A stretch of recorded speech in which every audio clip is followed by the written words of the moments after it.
Les chamois ont repris l'entraînement là, il y a quelques jours, là, vraiment sur le terrain. Et la chaleur est arrivée, grosse chaleur. Comment ça se passe? Il y a quelque chose de spécifique?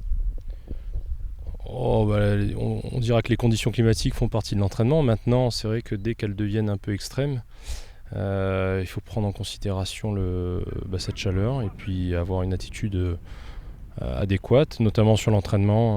On fait attention sur les temps de récupération, les temps d'hydratation.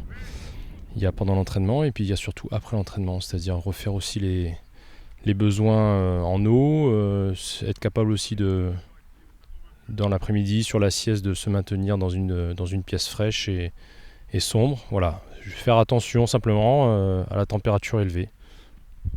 Il y a quand même du coup des consignes spécifiques par rapport, on va dire, à un temps classique, des choses que tu demandes de plus ou moins aux joueurs? Boire plus, obligatoirement. Donc c'est vrai que la chaleur accélère la déshydratation et la fatigue se fait sentir plus rapidement. La température corporelle augmente aussi rapidement, donc il faut prévoir quand même ces plages où on essaie de s'hydrater et on essaie aussi de faire redescendre la température dans les pauses à l'entraînement, voilà, et après entraînement. On peut se tourner de l'autre côté.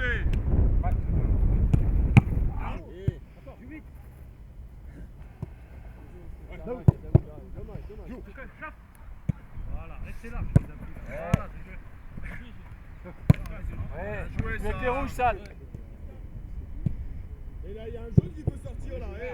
Il y a eu des entraînements donc, avec des horaires décalés, si je crois bien, cette semaine. C'était indispensable. On essaie d'adapter justement par rapport à ce qu'on a dit.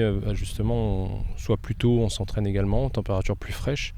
Et le soir, on a repoussé également pour essayer de bénéficier des chutes des températures qui étaient un peu timides quand même. Mais bon, après il faut qu'on s'entraîne quand même. Donc voilà, après on s'adapte. Et pour toi, en tant que préparateur physique, est-ce que c'est pénalisant, cette vague de chaleur, surtout sur la première semaine? Non. Si on est mesuré dans la demande qu'on a vis-à-vis des joueurs, c'est pas pénalisant. À nous d'être aussi attentifs avec le staff pour justement calibrer nos entraînements de façon adaptée. Et entre guillemets, dès que les températures seront plus clémentes, peut-être à la deuxième semaine, voire la troisième, on arrivera à lisser un peu toute cette charge d'entraînement. Donc on accentuera un petit peu plus dès que ça sera plus frais. Ça ne retarde pas, ça n'handicape pas. Justement, faut être vigilant au moment voulu sur cette première semaine de prépa. Les chasubles n'ont pas d'importance là, vous les reprendrez après, pardon. Ah, c'est bon. Il y a peu d'importance au niveau des couleurs.